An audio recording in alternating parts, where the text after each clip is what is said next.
মই মৃণাল কুমাৰ গগৈ আজি লৈ আহিছোঁ আন এটি কবিতা। কবিতাটিৰ শিৰোনাম হৈছে আমিবোৰ কি, আৰু কবিতাটি লিখিছে মোৰ বন্ধু গৌৰাংগ দাস। তেওঁৰ এয়া প্ৰথম প্ৰয়াস।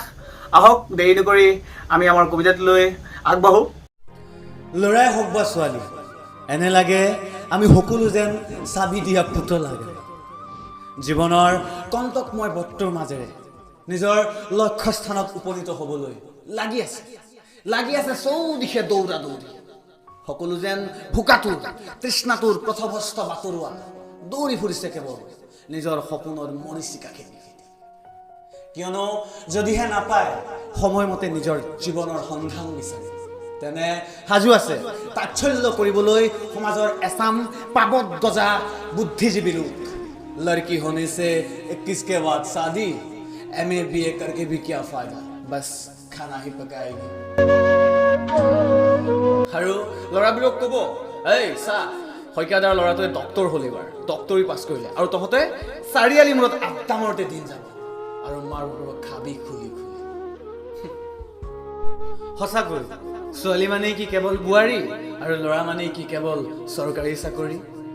ল'ৰাই হওক বা ছোৱালী, আমি সকলোৱে যেন চাবি দিয়া পুতলা। আৰে চালা, আমিবোৰ কি যন্ত্ৰ নেকি? আমাৰতো আৱেগ আছে, আমাৰোতো অনুভূতি আছে, আমাৰোতো সপোন আছে। আমিওতো গুয়েভাৰৰ আদৰ্শৰ সেই বিপ্লৱী। আমিওতো হ'ব খোজো নীল আকাশৰ ৰঙীন ৰামধেনুখনি। আমিবোৰেওতো সপোন বাস্তৱত পৰিণত কৰাৰ স্বাৰ্থত ঘূৰি ফুৰিছোঁ সপোনৰ মৰীচিকা খেলি খেলি। কোনোৱেতো কোন কাহানী বাই দিলে নিজৰ সপোনবোৰৰ জলাঞ্জলি।